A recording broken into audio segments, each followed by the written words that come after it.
The Duke and Duchess of Cambridge are a modern young couple, and they represent the future of the British monarchy. On their tour of the South Seas to mark the Queen's Diamond Jubilee, the further they go, the more popular they seem to be. This is the hottest couple in the world now. This is the Brad and Angelina royals. This is the couple everybody wants to call. But halfway through the trip, a French magazine publishes photographs of Kate topless on holiday in France. Her most private moments suddenly made very public. But by the end of the tour, they put aside their feelings of sadness and anger and just get on with the job, flying the flag for Britain in some of the most exotic places on earth.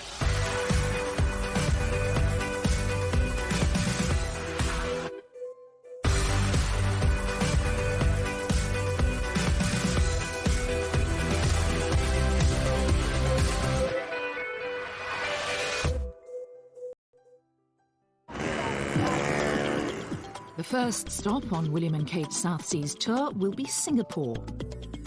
The former British colony has transformed itself into one of the Asian tigers, a bustling, thrusting super city.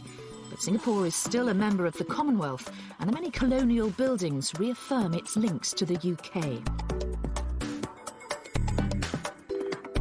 But while many Singaporeans view this history as a shared heritage, what real connection is there between Singapore and Britain and the British monarchy?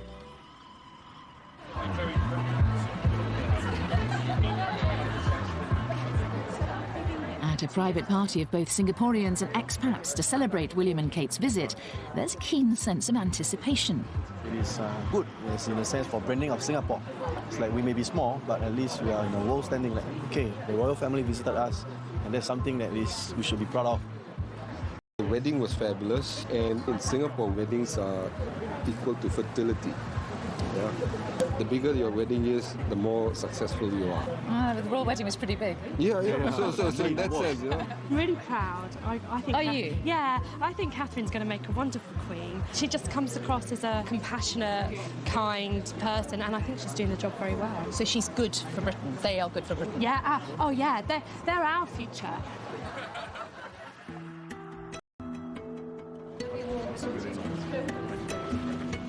William and Kate arrive in Singapore to face a gruelling schedule. 4 countries spread over thousands of miles of ocean, all in 9 days. They are not only representing the Queen, but under constant scrutiny themselves. But the first event of the tour is a more poignant ceremony to see an orchid named after William's mother, Princess Diana, whose house William is not to know that the press intrusion that dogged his mother is about to start all over again for him and Kate. The media pack are all gathered here at the Botanic Gardens for the couple's first engagement. The royal couple are here for an orchid naming ceremony. The flower was originally named after Princess Diana, but she died 2 weeks before she was due in Singapore to be there at the ceremony. For the occasion, Kate wears a dress created by British designer Jenny Packham. Appropriately enough, it's got an orchid motif. A graceful white orchid named after William's late mother is a private moment for the royal couple, and the crowds have been kept away. They also see an orchid bred specially for them. Everybody is waiting out here In the heat for William and Kate to come back. They came up here about 20 minutes ago. They're in the orchid naming ceremony, and they're due to come back this way. And the police are getting a little bit agitated, trying to keep us all back from the road. Who are you waiting to see? The princess. The princess? They come to Singapore, they're ambassadors of the royal family and of the UK in Singapore, so it's a very special occasion. Hello, what's your name? Prince William. You're Prince William. Of course. And after waiting patiently to see the Duke and Duchess, their glimpse of the young couple is all too brief.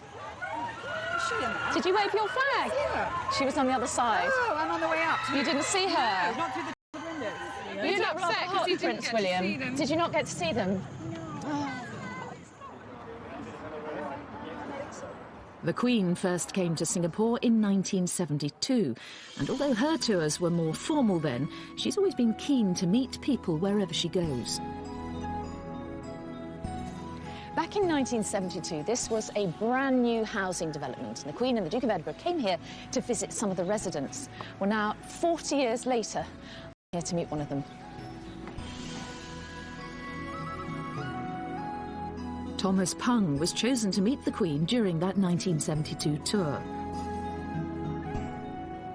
Hello. Yes, Mr. Mary, I'm Thomas. You're welcome. I'm pleased to meet you. Thank you Welcome very much in. indeed. Yeah, Nice yes, to meet yeah, you. Yeah, that's same. Thank you very much. Hello. This is my daughter Genevieve. Hello, I'm Mary. This Nice is to meet my you. wife Mary. Oh, you're Mary as well. Yeah.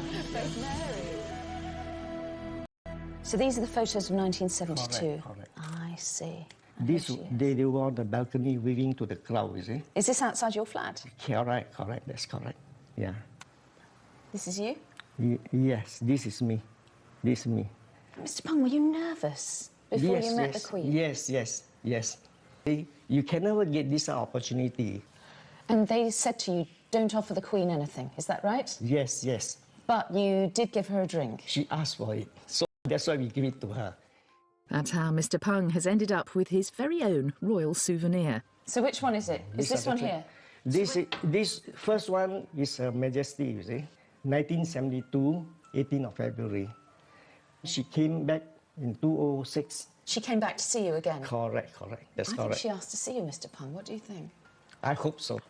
That was 2006. Yes. Before she could drink, I told her, I says, Your Majesty, if you take the first sip from the glass, you bring back your memory 34 years ago, which came to us. The same glass? Correct. That's why she's smiling. And you met her, of course, didn't you, with your dad? Yes. And you remember that very clearly. Yes. But it's interesting, isn't it? Because Singapore is so modern and the monarchy is so traditional in many ways. Well, I would say that England is a bit of the same, The monarchy exists in quite a modern society as well. And I think, the two can coexist. And what do you think about William and Kate? I think that many people are very interested to meet them, especially the Duchess. I think she's a role model to many young women. And lots of people are very excited about their visit. I think they really are. Kate, you're great! That excitement is plain to see at the couple's first walkabout at the Gardens by the Bay in central Singapore. You're looking as well as I am. Locals and expats alike are eager for their first chance to get up close to royalty. But no royal tour is just about pleasing the crowds. Next comes some of the real business of the trip, a visit to open a new engine assembly plant, which Rolls-Royce has just completed in Seletar. Good morning. Morning. Jonathan Asherson is in charge here. This is amazing. This is brand new, This is brand new, yes. It was opened in February by the Prime Minister here, and now we're just starting production. The facility has been built to supply the rapidly growing aerospace industry Far East. The vast majority of the 500 workers here are Singaporeans. Why is this facility in Singapore? Our order book is at about £60 billion, and a large proportion of that, and a growing proportion of that, is from Asia. Our customers have grown here tremendously. It's not about looking less in one place or the other or shifting, it's more about catering for the growth. Today, you've got the Duke and Duchess of Cambridge right. visiting. How significant is it that it is William and Kate? What is the William and Kate brand? What do they bring to the visit? Oh, I'm one of the managers at Rolls-Royce, so I'm not sure I know, actually, but boy, they certainly have the world's attention.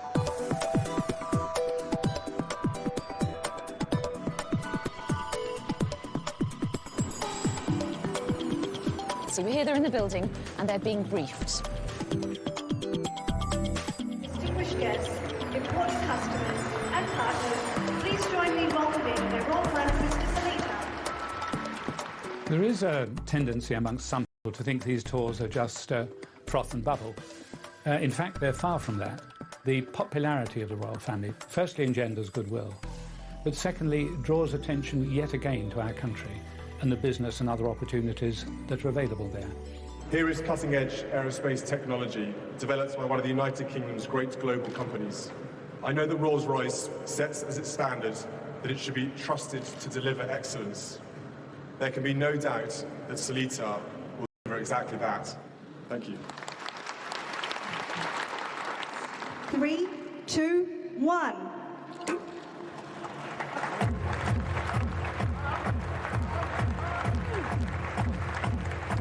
This is where the royal brand really works its magic, delivering the sort of publicity money just can't buy. The first Rolls-Royce aero engine assembled and tested in Singapore. The huge attention the royal couple are attracting in Singapore brings real benefits. But being such celebrities has its downside too. The publication in France of photos of a topless Kate on holiday, with echoes of the press treatment of Princess Diana, is soon to disturb the careful choreography of the tour. Stay there! Stay there!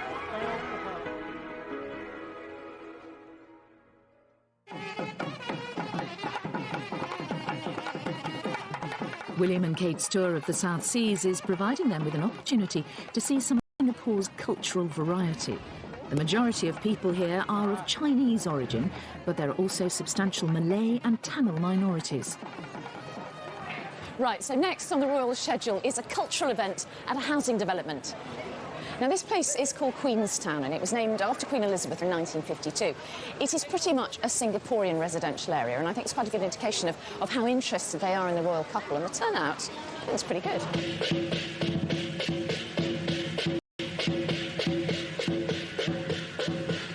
Tell me, why are you here to see William and Kate today? Because it's modern Singapore now. Why do you care about the royal family now? Why do we care? Yeah, why do you care? He's a very charming prince. He's a very charming prince and so escaped, so beautiful After all, lady. we were a British colony before. Yeah, right. Yep. Yeah, gorgeous couple. Yeah, gorgeous couple. Yeah. They are more human. You're more human. They're more human than the other royals, are they? Yeah. Is that what you're saying? Yeah, Yes, that's what I we feel. think. Yes, he had the image of the mother, Princess Diana, which everybody well know about her. Yeah, if all Asians love Princess Diana too, so I guess they love William as well. How excited are you about this royal tour? Super excited. We actually skipped school ever since they were dating and all that, you know, so it's like nice to see them. Hopefully Kate's pregnant finally. After just half an hour, they're off to another appointment, and it's one that's obviously close to William and Kate's hearts. The Rainbow Centre is a charity for children with special needs. Nearly 1,000 kids attend here with a variety of disabilities. With one staff member for every 2 children, including teachers, therapists and psychologists, it's an expensive place to run, and it needs all the help it can get. William and Kate have chosen several children's charities to support in Britain, so the Rainbow Centre is precisely the sort of place they want to visit during their time in Singapore. Hello. When the excitement has died down, meet some of the children, parents and staff at the centre who've had the chance to welcome the Duke and Duchess. It's really a nice experience to have them with us today. I met the Duke. Did you? And he's so warm. Yeah, you just feel at ease when you're with him. Yeah, and he seems to love the children as well. He went to the students to actually spoke to them. Yes, that was very nice of him. And how did the children respond to him, the students? They were excited. Are you excited? Me and my mom go and click the photo and see. You clicked a photo of the Duke and Duchess today, did you? This is an occasion when the royal couple's celebrity will be of real benefit to the charity. Now, the crowds here at the Rainbow Centre are certainly not large, but they are extremely enthusiastic. And I think they demonstrate the couple really can attract attention to good causes.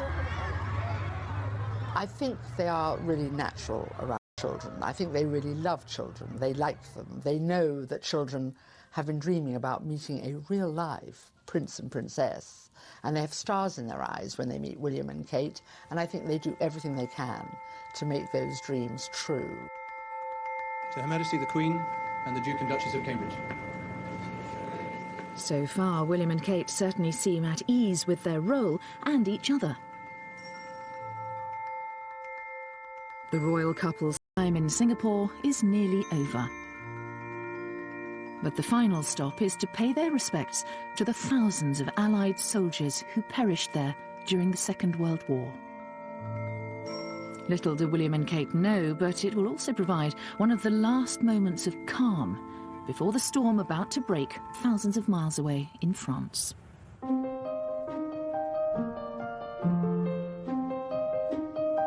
Two hours later, William and Kate land in Malaysia, and they're back in the spotlight. Queen and the modern royal family have grown up with the Commonwealth. It's immensely valuable to Great Britain. So far, the tour's all been going according to plan, but not for long. It's while the couple are in Malaysia that they will face their biggest test yet. They'll soon learn the news that intimate photographs of the Duchess of Cambridge are to be published in a French magazine. But today, their first day in the capital, Kuala Lumpur, it's business as usual. The magazine has yet to hit the newsstands.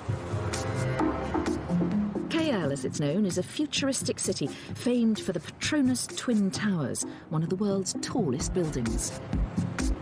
KL is a financial powerhouse, and there's work to be done. It's not their job to promote their business, but simply by being there, they draw attention to the opportunities that exist. The first appointment in a very full day is lunch with Malaysia's Prime Minister.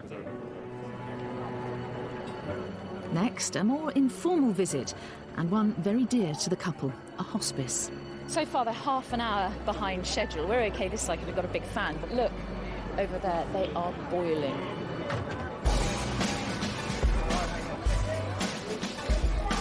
But for staff and patients at the hospice, it's all worth the wait. From its simple beginnings with one nurse and 2 volunteer doctors, the charity has grown to be the largest hospice in Malaysia, with 16,000 patient referrals last year. One of them is Mrs. Choi, who has lung cancer. When I was alone at home, I was thinking, oh, cancer. Then, no, you come to this centre, you find out that there are people worse off than you. You're not the only one. There are people worse off than you. Look at that. This visit creates, hopefully, a huge amount of awareness. I hope that people will be asking, why are they doing a visit to hospice? What is it? I hope that conversations will start to take place. With their up-close and personal style, the couple are putting their stamp on this tour. Kate's tenderness is reminiscent of Princess Diana, and from the reaction, it's clear that she has connected with the patients and touched the hearts of those she's meeting. She was very kind to me. She was very beautiful. 15-year-old Zakwan Anur may have only a short time to live. He's postponed a blood transfusion just so he can meet the Duchess. I think that's one chance in a lifetime. She's very kind, and I see that she likes children. Zakwan turned 15 just 2 days ago. His mother says that meeting the Duchess has given him such a boost. It's as if his leukemia... Sign anything, and she said he was brave and he was handsome and his face lit up. Magical moment. High position people, they are very busy, but she spent time. I'm very, very, very, very happy. I can't believe I met her.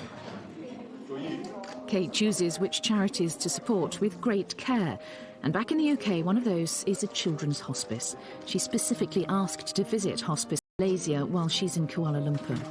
It's here that Kate gives only her second speech since becoming Duchess of Cambridge, and her first one abroad. This is a very special place, and so much is already being achieved. It has been wonderful meeting the patients, families, and all the staff here. You have given us the most wonderful welcome. If she's feeling nervous, Kate certainly doesn't show it. Thank you again for inviting us here, and all the very best to this exciting new initiative. Thank you. You know, she's good at her job. I would never criticise this girl. I mean, she's come into it as, you know, and it's a tough job being a member of the royal family, but, you know, the best part she's brilliant at, and that is with children and people who are not very well. She just seems to give her whole self to them. This girl is really falling into the job, but, you know, the attention she gets, you know, it's incredible. The couple are used to being in the media spotlight, and tonight, as guests of honour of King of Malaysia, they don't disappoint. The royal family have had many, many, many years to get used to it. And here is Catherine, who, you know, 2 years ago was still, as it were, a commoner, one of us, handling it as if she'd been doing it all her life. Tonight, it's Kate in her Alexander McQueen dress embroidered with Malaysia's national flower, the hibiscus, that makes the front pages. Tomorrow, it's what she's not wearing that will grab the headlines.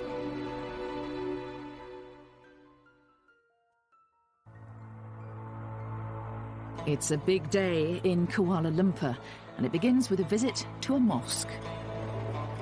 2/3 of all Malaysians are Muslim. For the mosque, Kate, like all women, is modestly dressed.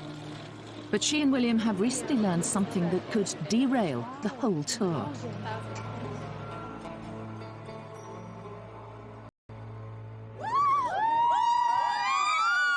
Unknown to the thousands at the Royal Walkabout in Central Park, back home news is breaking that a French magazine is about to publish photos of Kate topless on holiday in France.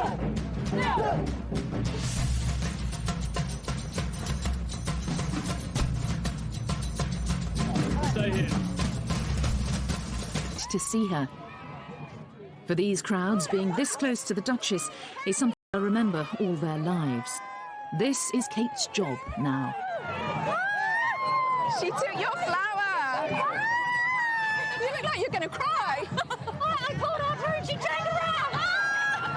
I think that it'll bring a really big deal to Malaysia, that, you know, it's like the royal people of England actually coming to Malaysia. That's a really big honor to Malaysia, bring really great honor. Love William and Kate, and they're the best couple. Long live William and Kate. The royal family will see that down that very slim body, there's a rod of steel going down through her spine where she can think, I'm not going to think about it. I'm going to do exactly what I would have done before these photographs were discovered. I am going to behave as the Queen would want me to. And I think that has probably reassured the royal family, whatever may be thrown at them, and who knows what will, she'll cope.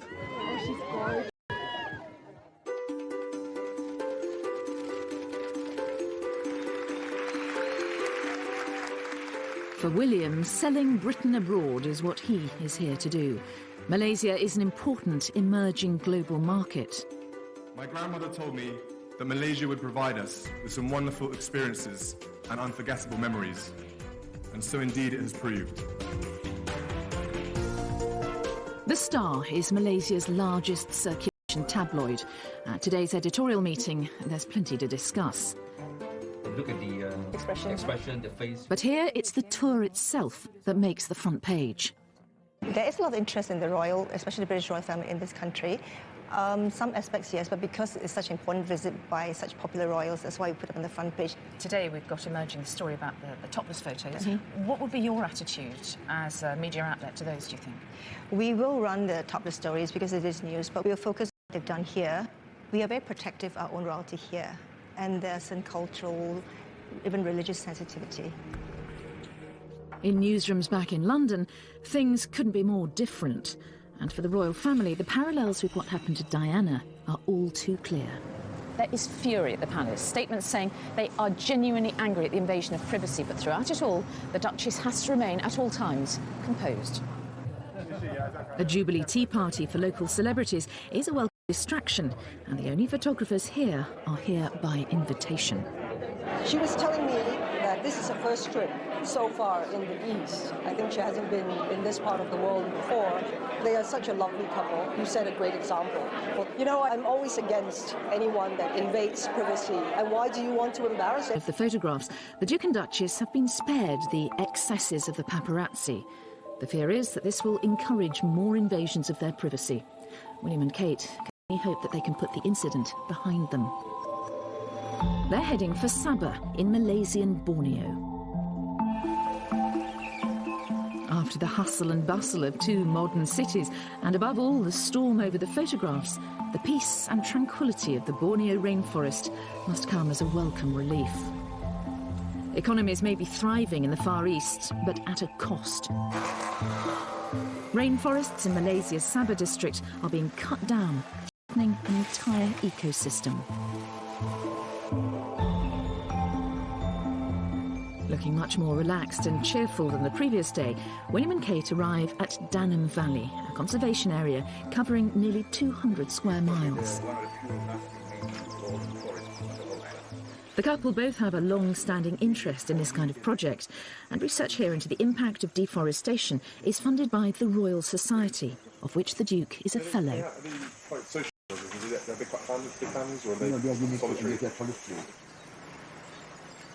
Deforestation means that orangutans in Borneo are endangered. The royal couple's visit is crucial in highlighting to a global audience the plight of the valley and rainforests in general. It will raise awareness of the existence of conservation efforts in Sabah, and also how important it is to conserve what you have left. Dr. Yusa, a specialist in high canopy ants, trained at Cambridge. Today she will welcome the Duke and Duchess of Cambridge to a bird's eye view, 130 feet up.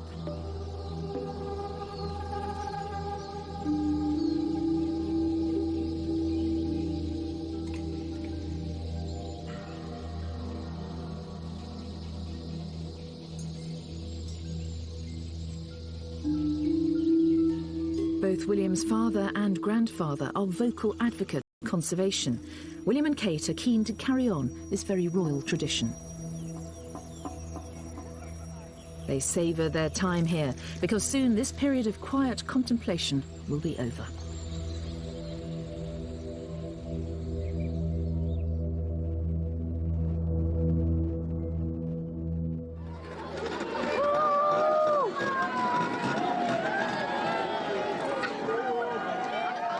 The royal couple have a packed schedule in the Solomons, 4 islands in 2 days. The welcome in the capital Honiara is unlike anything so far. The Solomon Islands may be remote, but it's a member of the Commonwealth, and Queen Elizabeth is queen here. Away from home. But that doesn't affect the relevance of the British royal family to the people here, and certainly not the warmth of the welcome for William and Kate. Welcoming the people maybe, but the media still know where the story lies. Palace officials know they can't stop the publication of these pictures overseas. The only question now is whether or not the floodgates will open. So as the couple are walking into this cathedral, the scrutiny on them is enormous. Exactly what is the nature of their expressions? Exactly how upset or angry do they look? Congregation stand.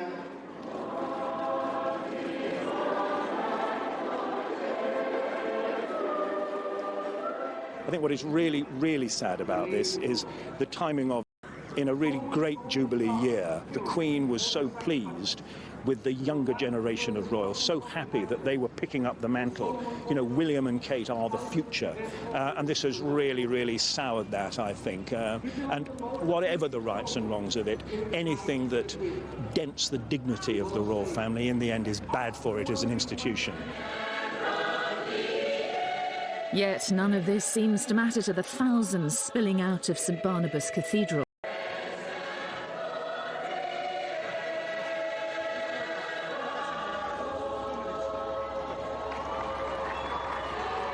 The islands are overwhelmingly Christian, and William and Kate are a personal link to the Queen, the Supreme Governor of the Church of England, a role that one day will be William's.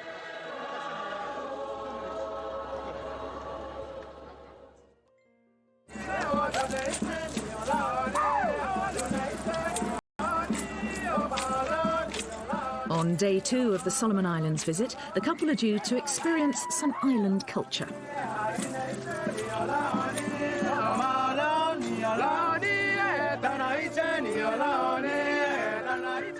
When Queen Elizabeth came here in 1974, the Solomon Islands had still not gained independence.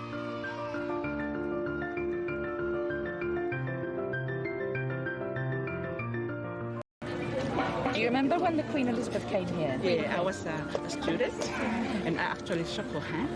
Yes, we were standing and she came in, sort of, and I can still remember. She was young then. That was 40 years ago. Loyalty to the royal family remains strong here.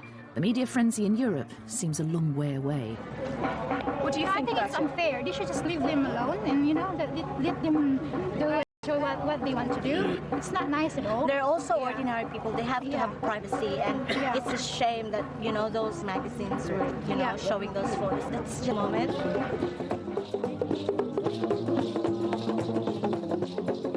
William and Kate may be smiling, but in France, their lawyers are going to court.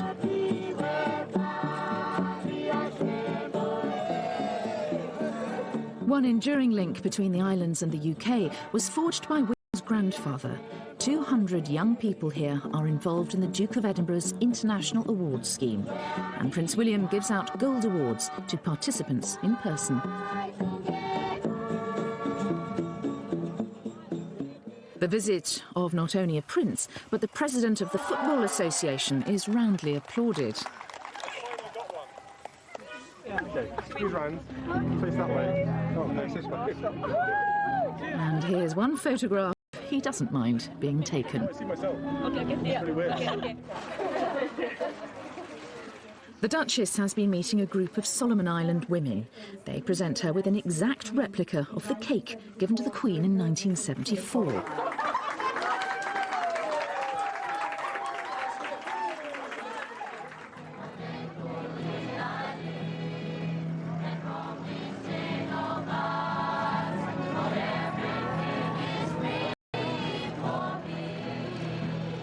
The island of Marau is a short flight away.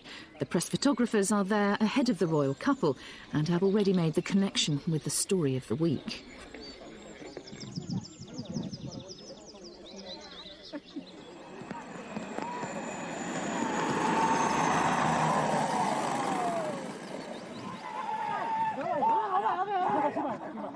The body language of the reception party is harder to read, but it's not as hostile as it seems. It's just the traditional welcome for newcomers.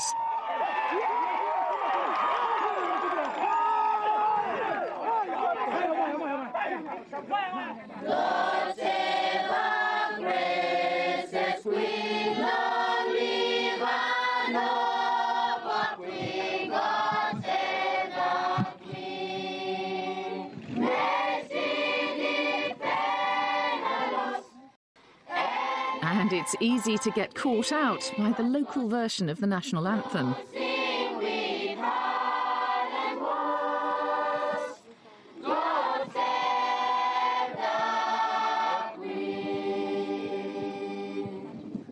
Given the rolling story of the last few days, the irony of this presentation cannot have been lost on the young couple.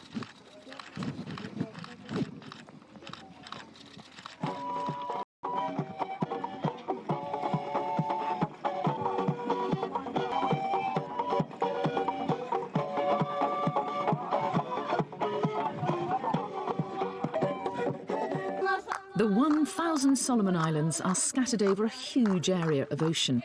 William and Kate are visiting just 4. Your presence here today is indeed very special to us, as we are proud of the legacy, once as a protectorate of Great Britain, and to have you in person as next in line to the throne setting foot on our own soil this afternoon. A traditional war canoe transports William and Kate to the idyllic island of Tavanapupu, where they can spend some time alone. For one night, at last, they'll have the privacy they were denied in France. The South Seas, it seems, are working their magic. He was really furious as we left Kuala Lumpur, and now it's just incredible. He's just so happy, and Kate as well. They've just got back to the old partnership, sparking off each other and enjoying it, and letting the people see that they're enjoying it. You know, when you think the pain that she's been through this week, never believe this woman is able to sort of put that somewhere in her brain and then get on with representing Great Britain. Brilliant. Back in the capital, local radio is preparing to say goodbye. This color boat decorated one, or what is special about? I'm meeting Bart Bassier and his team, getting ready to report on the Duke and Duchess's departure to the final stop of the tour. I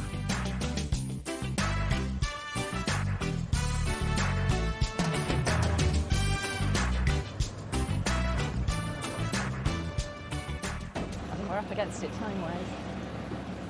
Have you missed them, Bart? No. No? There's no television station on the island, so it's down to the national radio broadcaster to report this big story on their mobile phones. So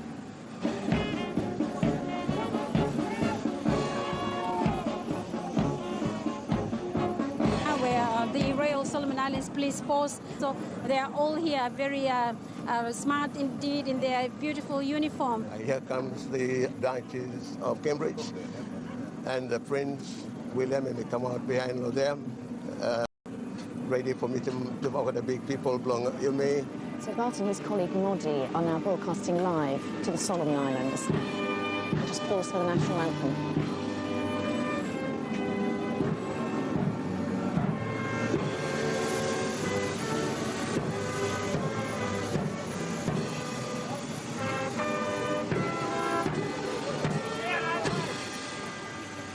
One of the overseas reporters is also here with us. Mary Nightingale, and I'm from ITV in Great Britain, and we're here to follow the tour of the Duke and Duchess as they visit the Solomon Islands. And we started in Singapore, we came to Malaysia, and then we arrived in the Solomon Islands, and it's wonderful to be here. At this point in time, and before they go up the plane, two fellows just stand up and pose for some pictures. Look at all the people up there. The turnout here is amazing. William and Kate are on their way to one of the smallest and most remote nations in the world.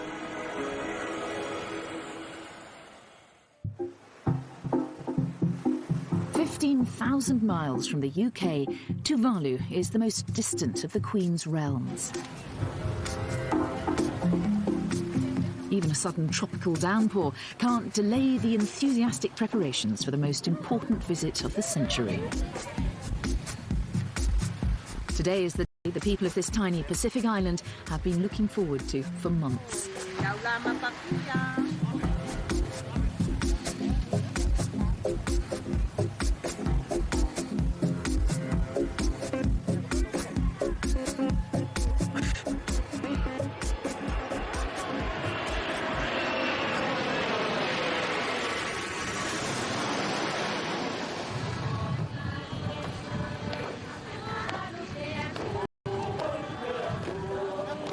The last royal visit was in 1982.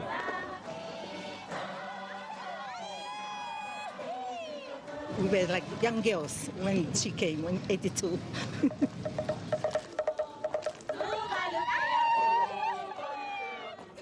Everybody's excited about this visit. It's a lifetime opportunity to host the royal family. Paparazzi photographs and legal action seem a world away. Looking relaxed and happy, William and Kate are eager to embrace what Tuvalu has to offer, and it's like nothing they've seen before.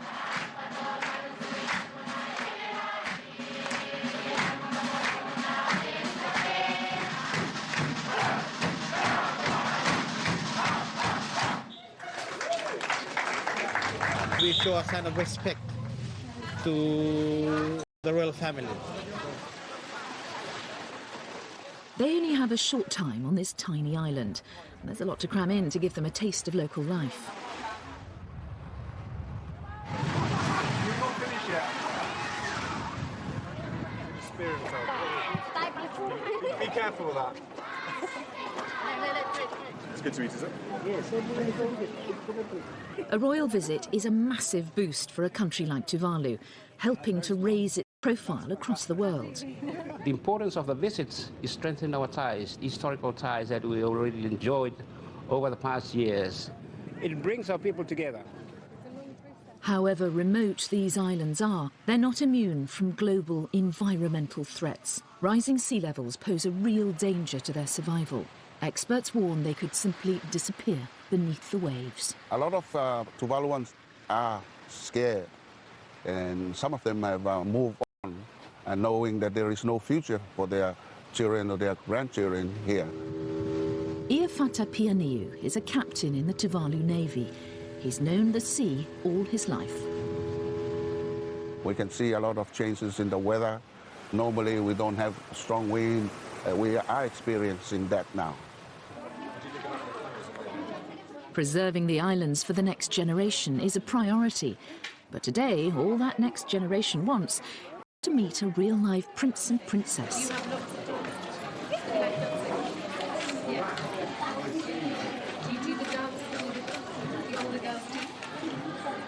We will both remember it and the joy and happiness of what has followed for the rest of our lives.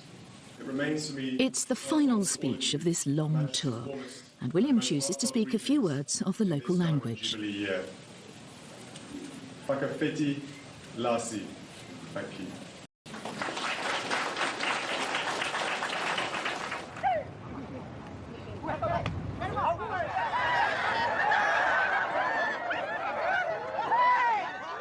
There's time for a quick game of volleyball. But if you're going to do things the Tuvaluan way, it can only mean one thing.